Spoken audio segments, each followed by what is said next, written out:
Hello everyone, welcome back to Study Panda. So from today onwards, we will be resuming your paper 2 free course.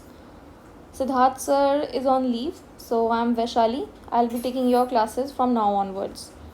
So we have planned this session in a way that we will continue this session till 25th of July because आपको थोड़ा buffer भी चाहिए आपके exam से पहले. So we'll see कि कब तक इस सेशन को कंटिन्यू कर सकते हैं till 25th और 30. Okay, so let's start with today's discussion. Okay, one thing before starting this discussion, हम एक काम करते हैं, पहले एक बार ड्राफ्ट देखते हैं इसका कि इसका ड्राफ्ट कैसे बनना चाहिए था.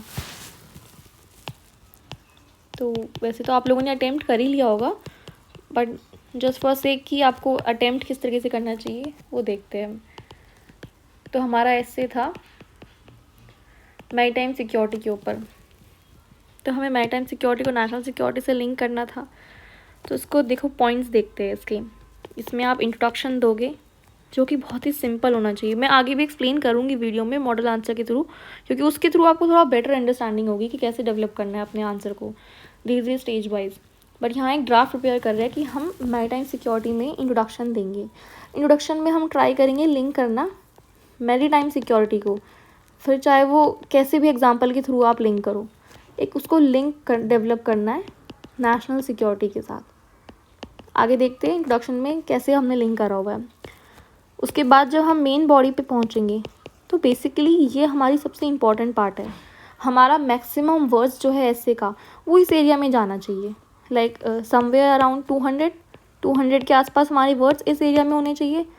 या फिर आप अगर 50 वर्ड्स का भी इंट्रोडक्शन लिखते हैं, अगर वो एक्सीड भी हो जाता है इवन देन हमारा इंट्रोडक्शन एंड कंक्लूजन 150 से मैक्सिमम नहीं होना चाहिए. ये हमारा मैक्सिमम लिमिट है, क्योंकि हमें मेन बॉडी में एक कंटेंट देना है. अगर हम इससे ज़्यादा वर्ड एक्सीड करेंगे तो वो कंटेंट कम हो जाएगा.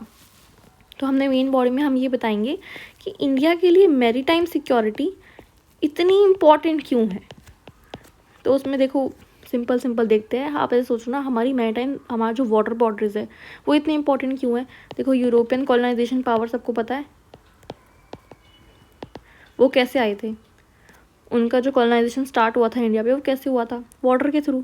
तो ये हमने हिस्ट्री से एक एग्जांपल उठा लिया कि राजाओं ने सबने मिलके एक्चुअली में जो हमारा इंडिया था, पास्ट इंडिया, उन्होंने सबने एक्चुअली में थोड़ा बहुत नेग्लेक्ट करा वाटर बॉडी को, या फिर ऐसे समझ ली ओवर फ्रेंडली नेचर दिया यूरोपियन पावर्स को. मतलब एक तरीके से कहीं ना मिसयूज़ हुआ हमारे सी रूट का. उसके बाद हम इसमें ट्रेडिशनल थ्रेट रखते हैं. ट्रेडिशनल थ्रेट में हम क्या काउंटर करेंगे, टेररिज्म. सबसे बेसिक ट्रेडिशनल थ्रेट तो इंडिया के लिए टेररिज्म ही है. टेररिस्ट का एग्जांपल हम क्या लिख सकते हैं इसमें, 2008 मुंबई अटैक. इसी तरीके से हमने आंसर लिखा है, भी आपको आगे पता चल जाएगा. उसके बाद नॉन ट्रेडिशनल थ्रेट देखते हैं. इंडिया का लाइक अप्रॉक्स 90% जो ट्रेड है वो किसके थ्रू होता है, सी रूट के थ्रू होता है. अब ऐसे में अगर यहाँ पे इस ट्रेड रूट में कोई दिक्कत आए तो वो हमारा नॉन ट्रेडिशनल थ्रेट होगा. वो हमारे लिए एक इकोनॉमिक कंसर्न बन जाएगा, तो सिक्योरिटी कंसर्न में डेवलप हो जाएगा वो. क्योंकि देखो, एक चीज़ समझो आप लोग, जो आपकी नेशनल सिक्योरिटी होती है ना, वो कहीं ना कहीं आपकी इकोनॉमिक पावर से रिलेटेड होती है. इस चीज़ को कभी नहीं भूलना है कि जो नेशनल सिक्योरिटी होती है वो आपकी इकोनॉमिक पावर से लिंक होती है. इसलिए हम कोई भी बात होती है, जैसे एग्जांपल ले लो, सीरिया का एग्जांपल ले लो, उसका वो हल ही नहीं होता. तो इसलिए ये चीज़ ध्यान रखनी है हमेशा. अब चलिए अब आगे डिस्कस करते हैं. नॉन ट्रेडिशनल थ्रेट में हमने डिस्कस कर लिया. इसमें आप पायरेसी लिख सकते हो, और क्या है, इलीगल फिशिंग लिख सकते हो, नेचुरल रिसोर्सेज का एक्सट्रैक्शन लिख सकते हो. इलीगल फिशिंग के लिए तो बहुत सारे वो हुए हैं ना कंसर्न हमारे. किस कंट्री के साथ हुए हैं, सबसे ज़्यादा श्रीलंका के साथ हो रहे हैं. कंट्रोवर्सीज भी क्रिएट होती जा रही है ट्रॉलर्स की वजह से. तो ये चीज़ें आप इसमें मेंशन कर सकते हो. लास्ट में आप मेंशन कर सकते हो ट्रेड रूट. वर्ल्ड का मैक्सिमम ट्रेड इस एरिया में कन्वर्ज हो रहा है, इंडियन ओशन रीजन में. और यहाँ पे कुछ ऐसी जगह है जैसे मलक्का स्ट्रेट जैसी, जो कि बहुत ही नैरो पैसेज है शिप के लिए. पहले तो इसकी आप लोग को लोकेशन पता होनी चाहिए. अब मैं इसमें नहीं बता रही हूँ, जिसको नहीं पता है वो प्लीज़ जाके सर्च करिए, और जिसको पता है वो कमेंट सेक्शन में बताइए कहाँ पर है. तो ये नैरो पैसेजेस को अगर कोई कंट्री कंट्रोल कर ले तो वो एक्चुअली में ये पूरा ट्रेड रूट कंट्रोल कर लेगी. तो आप देख लीजिए बाकी कंट्रीज़ जो है इस एरिया में, उनके लिए कितना बड़ा इकोनॉमिक और सिक्योरिटी कंसर्न हो जाएगा इसलिए। और दूसरा है चाइना का इंक्रीजिंग इन्फ्लुएंस इस रीजन में। तो हमें ये मेन बॉडी में डिस्कस करना है। और जब आप कंक्लूड करोगे, कंक्लूजन में जब आप कंक्लूड करोगे, आप क्या करोगे, गवर्नमेंट के एफर्ट्स बता सकते हो। हर ऐसे के एंड में अगर वो इस तरीके का है कि उसमें गवर्नमेंट एफर्ट्स आप मेंशन कर सकते हो, तो कोशिश करना आप गवर्नमेंट के एफर्ट्स बता दो, लाइक पॉलिसी बता दो या कोई स्कीम बता दो, जो भी आपको उस टाइम पे याद हो, रेलेवेंट होनी चाहिए टॉपिक से रिलेटेड, और अपना एक सजेशन दे दो, बहुत ही बेसिक सा सजेशन जो भी आपको उस टाइम पे याद आता है, और अपना इससे कंक्लूड करो आप विद इन वर्ड लिमिट। सो इस तरीके से हमें ये टॉपिक को अटेम्प्ट करना है। अब स्टार्ट करते हैं आज का डिस्कशन। क्या मिल गया होगा, एंड आई होप आप लोगों ने लिखना भी स्टार्ट कर दिया होगा। जिसने नहीं लिखा है, आई स्ट्रांगली रिकमेंड कि पहले लिखे, उसके बाद आप इस मॉडल आंसर को देखिए या इस वीडियो को देखिए, वरना अदरवाइज़ कुछ आपको बेनिफिट इतना ज़्यादा नहीं होगा। सिद्धार्थ सर ने बहुत सारे सिक्योरिटी के टॉपिक आपको पढ़ाए थे, डील करे थे इससे पहले जो मंथ गया था, तो इसलिए इस बार हमने ये जो क्वेश्चन लिया उसमें मैरीटाइम सिक्योरिटी का एक टॉपिक डाला है। So let's start. देखो, हमें इसमें मैरीटाइम सिक्योरिटी के बारे में पूछा गया है और हमें इसको लिंक करना है नेशनल सिक्योरिटी से। तो इसके लिए सबसे पहली चीज़ जो हम करेंगे वो हम करेंगे कि एक छोटा सा इंट्रोडक्शन देंगे। इंट्रोडक्शन में हम लिंक करना स्टार्ट करेंगे मैरीटाइम सिक्योरिटी को नेशनल सिक्योरिटी से। जनरली क्या होता है, नेशनल सिक्योरिटी में आप लोग बॉर्डर तक ही पहुंच पाते हो, या फिर ज़्यादातर पुलिसिंग तक, या आर्म फोर्सेस तक, या फिर वॉर तक। आप भूल जाते हो कि बॉर्डर में एक एक्सपेक्ट मैरीटाइम सिक्योरिटी का भी आता है, इसलिए ये दिया गया है क्वेश्चन। तो हम देखते हैं, ये हमारा इंट्रोडक्शन है, बहुत ही शॉर्ट एंड क्रिस्प रखा है, क्योंकि ये जो हमारा इस क्वेश्चन की बॉडी होगी वो हमारी बहुत लेंदी होने वाली है। तो इसलिए हम जितना इंट्रोडक्शन को क्रिस्प रखेंगे या शॉर्ट रखेंगे, उतना हमारे लिए बेनिफिशियल होगा। India has an enviable geographical location as it sits at the head of Indian ocean. बहुत ही लेमन सा इंट्रोडक्शन दिया है, ताकि सबको ऑलमोस्ट सभी को समझ आ जाए। बहुत ज़्यादा हाई फाई इसमें कुछ भी हमने यूज़ नहीं करा है। Halfway between the world trade passages, India's relation with Indian Ocean is therefore a symbiotic one. हमने पहले इंडिया की लोकेशन बताई है, उसे लिंक करा है हमने इंडियन ओशियन से, और उसके बाद हम बताएंगे हिस्ट्री का एग्जांपल देते हुए कि हमारे लिए मैरीटाइम सिक्योरिटी क्यों इम्पॉर्टेंट है नेशनल सिक्योरिटी के लिए। And history is witness to the fact that whenever India has neglected this huge body of water, it has lost its sovereignty, as was seen during the period of colonization by European power. आप सबको पता होगा कि जो colonisation start हुआ था, वो सबसे पहले जो स्टार्ट हुआ था वो एक्चुअली में यूरोपियन पावर्स के थ्रू हुआ था। और वो कहाँ से हुआ था, वो आपकी ट्रेड रूट्स के थ्रू हुआ था। तो मैरीटाइम सिक्योरिटी में सबसे इंपॉर्टेंट एस्पेक्ट एक तो आपका ट्रेड रूट्स आ गया, और दूसरा इंपॉर्टेंट एस्पेक्ट आ गया आपका हमारा बॉर्डर्स का, जो हम हमेशा नेगलेक्ट कर देते थे। तो इस वजह से हमने ये हिस्ट्री का एग्जाम्पल दिया है कि ये ह्यूज बॉडी ऑफ वाटर है, अगर हमने इसको नेगलेक्ट करा, हिस्ट्री से हमें ये एविडेंट एग्जांपल मिल रहा है कि हमने अपनी सॉवरेनिटी लूज़ कर दी थी। यूरोपियन पावर का कॉलोनाइजेशन इसका बेस्ट एग्जांपल है। अब हम उसके बाद डिस्कस करेंगे, हम अपनी बॉडी पर आएंगे। हमने इसको लिंक करना है, कहीं ना कहीं हम अपने इंट्रोडक्शन को कोशिश करेंगे लिंक करने की आपकी मेन बॉडी से। अच्छा, बहुत लोगों को डाउट होता है कि मेन बॉडी में लिखना क्या है। देखो, मेन बॉडी में एक्चुअली में आपको ये बताना है कि नेशनल सिक्योरिटी के लिए मैरीटाइम सिक्योरिटी इम्पॉर्टेंट क्यों है, बस आपको ये डिस्कस करना है इसमें। तो उसको आप बहुत हाई फाई लैंग्वेज में करना चाहते हो आप उसमें कर दो, सिंपल स्ट्रेट लैंग्वेज में करना चाहते हो आप वैसे कर दो।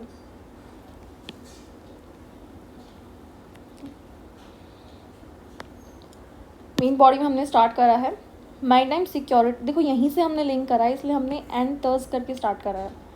Maritime security of India is important for maintaining national security as the trade route converges into IOR region. Indian ocean region है ये। इस तरीके से वैसे लिखना नहीं है, मैंने लिख दिया है, आप लोगों को प्रॉपर ही लिखना है। The complexities of trade choke point such as Malacca strait. सबको मलक्का स्ट्रेट की लोकेशन पता ही होगी, नहीं पता है तो आप प्लीज़ कमेंट सेक्शन में बताइए मुझे। Increases is strategic importance. सबसे पहला पॉइंट हमने दिया है मलक्का स्ट्रेट का और ट्रेड रूट्स का। मैंने आपको बताया मैरीटाइम सिक्योरिटी की हम जब भी बात करेंगे तो हम सबसे पहले देंगे ट्रेड के बारे में बताएंगे। ट्रेड के बारे में बताएंगे, इंक्रीजिंग जो पावर उसमें इन्वॉल्व हो रही है, जैसे फ़िलहाल के टाइम पे वेस्टर्न कंट्रीज़ इन्वॉल्व हो रही है, चाइना का इन्फ्लुएंस आ रहा है, फिर उसमें ट्रेडिशनल थ्रेट क्या है और नॉन ट्रेडिशनल थ्रेट क्या है। बस ये 4 चीज़ हमें मैरीटाइम सिक्योरिटी में डिस्कस करनी है। तो हमने सबसे पहला जो डिस्कस करा है वो हमने यही करा है, ट्रेड के बारे में। क्योंकि एक्चुअली में अगर आप देखा जाए तो इकोनॉमिक जो आपका बेस होता है ना, वो आपका नेशनल सिक्योरिटी के लिए एक इम्पॉर्टेंट पिलर बनता है। आपको लगता है अगर सीरिया का बहुत अच्छी इकॉनमी होती है, बहुत पावरफुल कंट्री होती है वो इकोनॉमिक टर्म्स में, तो आज उसका वो हाल हो पाता जो अभी उसका प्रेजेंट टाइम पे है। तो यही एक बहुत बेसिक सी चीज़ है, इसलिए हमने यहाँ ट्रेड रूट का एग्जांपल दिया सबसे पहले। As a trade route converges into IR region और complexity of trade choke point से मलक्का स्ट्रेट है, जो कि बहुत ही, अगर कोई कंट्री उसको कंट्रोल कर ले तो वो एक्चुअली में ट्रेड पैसेजेस को कंट्रोल कर सकती है, 70% ट्रेड पैसेजेस को। तो इसलिए इसकी स्ट्रैटेजिक इंपॉर्टेंस बहुत है। ये हमारा पहला पॉइंट है। अब इसमें क्या है, नॉन ट्रेडिशनल थ्रेट प्रेजेंट है। नॉन ट्रेडिशनल थ्रेट में हम डिस्कस करते हैं, हम इसमें क्या है, जैसे कि आपका पायरेसी है। एंटी पायरेसी ऑपरेशंस में इंडिया बहुत ज़्यादा इन्वॉल्व है, एक्टिवली इन्वॉल्व हो रहा है। और सबसे ज़्यादा जो पायरेसी का एरिया है ना, वो रेड जोन है आपका सोमालिया के आसपास वाला एरिया। तो ये इसलिए थोड़ी छोटी छोटी बातें जो न्यूज़ में आती है आपको पता होनी चाहिए।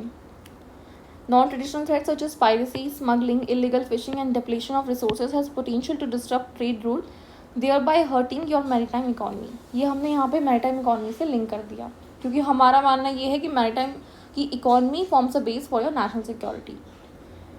अब हम सेकेंड पार्ट पर आते हैं अपने।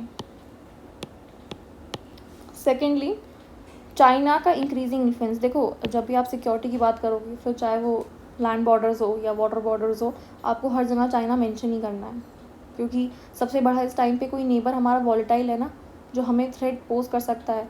वॉलेटाइल की टर्म्स में मतलब कि जो बहुत पावरफुल होता जा रहा है, तो हमारा चाइना ही है। तो चाइना का इंक्रीजिंग इन्फ्लुएंस है इंडियन ओशन रीजन में, जो कि पीस और स्टेबिलिटी को डिस्टर्ब कर सकता है। चाइना की पॉलिसी कौन कौन सी है, 1 बेल्ट 1 रोड इनिशिएटिव वाली और स्ट्रिंग ऑफ पर्ल्स पॉलिसी। तो जो इसकी स्ट्रिंग ऑफ पर्ल्स पॉलिसी है ना, ये वाली, ये इंडिया की प्रॉब्लमेटिक है। ये दोनों ही इसकी पॉलिसी है, पर हमारे लिए वाटर के कंटेक्स्ट में हमने ये मेंशन करी है। तो इस वजह से हमारे लिए ये पॉलिसी इसमें लिखा हुआ है, aim at creating military post in countries surrounding India's maritime border. तो सेकेंडली हमने चाइना का मेंशन कर दिया है। अब थर्ड पॉइंट देखते हैं। Third is misusing sea route by terrorist element. देखो, हमने नॉन ट्रेडिशनल थ्रेट में पायरेसी, स्मगलिंग डिस्कस कर लिया था। अब हम ट्रेडिशनल थ्रेट्स में डिस्कस करेंगे टेररिस्ट एलिमेंट का। 2008 मुंबई अटैक बहुत फेमस है, उसको सभी पता है कि वो सी रूट के थ्रू आए थे, और वो हमारा कोस्ट गार्ड का फेलियर समझिए या इंडियन नेवी का फेलियर समझिए या पुलिसिंग फेलियर समझ लिया, आपको जिस चीज़ का फेलियर समझना है, वो एक तरीके से जैसे कहते हैं ना, इंफॉर्मेशन फेलियर था। वो हर लेवल पे हमारा एक ड्रॉबैक दिखाता है। तो इसलिए हमने बोला है कि सी रूट को मिसयूज़ भी बहुत ईजिली किया जा सकता है। Sea ocean is a very vast resource, same is for sea also. तो आप उसको बहुत आराम से हर जगह, आप उसे नेविगेशन के थ्रू आप उसे कंट्रोल नहीं कर सकते हो, बट हाँ, आप आपकी पॉलिसी स्ट्रॉन्ग कर सकते हो कि कुछ हद तक आप उसको बहुत इजीली उसे डिमार्केट कर दो अपने एरिया को, और अच्छे से आप उसकी पुलिसिंग कर सको। तो यही हम इसमें बोल रहे हैं कि misusing sea route by terrorist element to enter India as evident from 2008 Mumbai attack in which terrorist use Arabian sea to enter India. और सबसे लास्ट में आएगा हमारा नॉन ट्रेडिशनल थ्रेट, हमने डिस्कस करा है क्लाइमेट चेंज का, climate change and water pollution का, जो कोस्टल एरिया और लाइवलीहुड जो होते हैं फिशरमैन को, वो डिस्टर्ब करते हैं। मतलब इन अ वे आपकी जो वाटर बॉर्डर्स पे जो आपकी कम्युनिटी रह रही है, फिशरमैन कम्युनिटी जो हो गई आपकी, उनकी इकॉनमी डिस्टर्ब कर रहा है। तो ये भी एक कंट्री के लिए प्रॉब्लमेटिक है। अच्छा, छोटी छोटी चीज़ें हैं, मेरी स्पेस एक्चुअली में फुल हो गई थी तो मैंने लिखी नहीं है, आपको पता होनी चाहिए।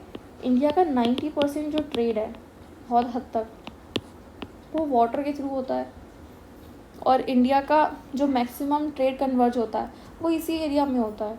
तो हमारे लिए तो वैसे ही ये बहुत ज़्यादा इंपॉर्टेंट हो जाता है एरिया। हमारी हाइड्रोकार्बन रिसोर्स के लिए ये एरिया बहुत इंपॉर्टेंट है, पॉलीमेटेलिक नोड्यूल्स के लिए इंडिया को तो अब राइट मिल गया है ना। तो ये सब चीज़ें आप इसमें मेंशन कर सको तो और भी बेटर हो जाएगा। और एक चीज़ का और आपको ध्यान देना है कि जब भी आप, एक सेकेंड में इसे क्लियर कर देती हूँ, कि जब भी आप कुछ भी टॉपिक डालो, जैसे आपने मेन बॉडी में कोई भी टॉपिक एंटर करा है, तो कोशिश करना उससे रिलेटेड कोई डेटा ऐड कर दो आप, या कोई एग्जांपल ही दे दो। जैसे हमने यहाँ ट्रेड चॉक पॉइंट्स के बारे में बताया, तो हमने यहाँ मलक्का स्ट्रेट का एग्जांपल दे दिया। हमने यहाँ नॉन ट्रेडिशनल थ्रेड डिस्कस करे हैं, तो हमने उसके बारे में बता दिया कौन कौन से हो सकते हैं। हमने चाइना का एग्जांपल लिया है तो हमने उसकी पॉलिसी बताई है कि उसकी कौन सी पॉलिसी है जो हमें दिक्कत दे रही है। हमने मिसयूज़ बताया है सी रूट्स का, तो हमने एक एग्जांपल दिया है 2008 बॉम्बे अटैक का, और लास्ट में क्लाइमेट चेंज और वाटर पॉल्यूशन का। तो कोशिश करना कोई भी छोटा मोटा डेटा अगर आपके पास अवेलेबल है, नहीं है तो एग्जाम्पल होगा, वो भी नहीं है तो कोई फैक्ट होगा, आप वो इसमें ऐड कर दो। उससे क्या होता है, आपका आंसर बहुत ज़्यादा वेटी बनता है, एक इंप्रेशन बनता है कि आपकी जो नॉलेज है वो कॉम्प्रिहेंसिव है, ऐसे ऊपर से नॉलेज नहीं है। अब हम कंक्लूजन देखते हैं। हमने ये सब डिस्कस कर दिया है तो लास्ट में हम कंक्लूजन डिस्कस करेंगे। कंक्लूजन में हम एक्चुअली कुछ ज़्यादा नहीं लिखेंगे, हमें बस ये बताना है कि इंडियन गवर्नमेंट क्या कर रही है, क्योंकि हमारी जो मेन बॉडी है ना ऐसे की, वो हमारा ये पार्ट था, ये वाला, ये पूरी हमारी मेन बॉडी है ऐसे की। तो बस इसके ऊपर ही हमारा ऐसे रिवॉल्व करना चाहिए। अब देखिए हमने लिखा है to enhance India security architecture Indian government is working comprehensively on all fronts. सबसे पहला हमने दिया है सागर पॉलिसी का। अब ये सागर पॉलिसी का एग्जांपल, जैसे लेटेस्ट एग्जांपल और भी बहुत सारे होंगे, जैसे कोविड पेंडेमिक में जो आसपास इंडियन आइलैंड कंट्रीज़ हैं इंडियन ओशियन की, उनको बहुत सारी एड प्रोवाइड करवाई गई मेडिसिन के थ्रू या फूड के रिलेटेड कोविड के टाइम पे। तो वो सब आपका सागर पॉलिसी के अंदर ही था।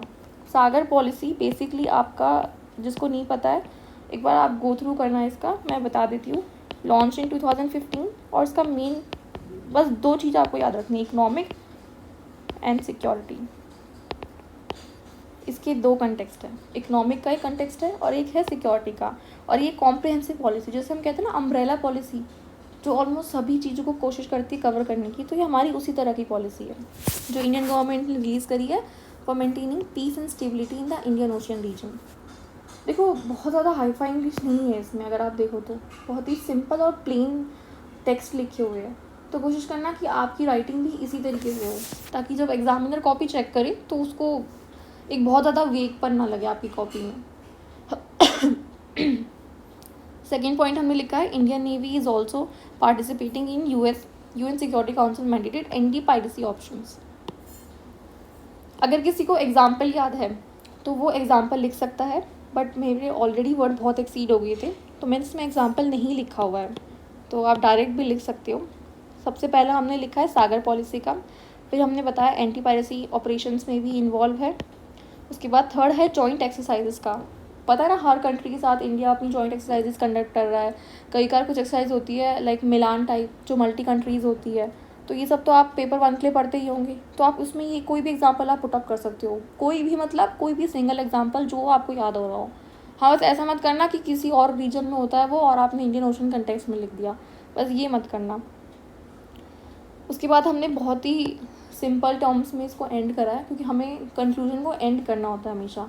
तो हमने अपनी तरफ से एक सजेशन दी है कि मैरीटाइम बाउंड्री को और सिक्योर बनाने के लिए इंडिया को ग्लोबल पार्टनर के साथ इन्वॉल्व होने की ज़रूरत है, ताकि वो फ्रीडम ऑफ नेविगेशन को इंडियन एंड पैसिफिक ओशन में एक रिस्पेक्ट दे पाए। अच्छा, ये जो पॉइंट है ना, ये बेसिकली आपको पता हो, अगर ये कुछ नहीं है, अगर आप लोग पॉडकास्ट आते हैं या फिर इंटरव्यू वगैरह आते हैं उन्हें सुनना, या द हिंदू आप लोग पढ़ते हो तो उन्हें सुनना।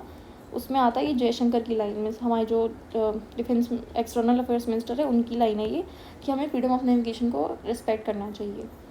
तो बस हमने वो लाइन जो उनकी एज इट इज़ थी, वो जो भी चीज़ बोलते हो बहुत ही सही बोलते हैं, तो हम वो जो भी चीज़ थी हमने एज इट इज़ यहाँ पे पुट अप कर दी है। छोटी मोटी चीज़ें होती है उससे हमें वर्ड मिल जाते हैं, जैसे फ्रीडम ऑफ नेविगेशन हमें वर्ड मिला है, तो ये चीज़ आप पुट अप कर दो यहाँ पे, और बस आप अपने ऐसे एंड कर दो यहाँ पे। India's historical, cultural, and traditional linkages with many of these states will help accelerate development of mechanism to bolster maritime security of the entire Indian Ocean region.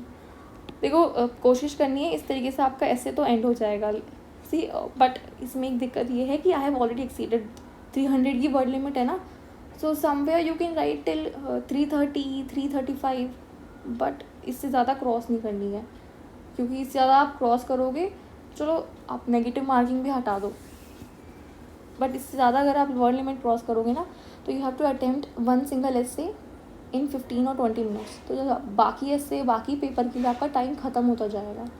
तो इस तरीके से आपको अटेम्प्ट करना है अपना एसे, हर चीज़ के साथ डेटा देना है, फैक्ट्स देना है, वो भी अवेलेबल नहीं है तो एक एग्जाम्पल देना है। So that's it for the today's discussion. कोई भी डाउट हो तो आप अपना नीचे कमेंट सेक्शन में बता सकते हैं।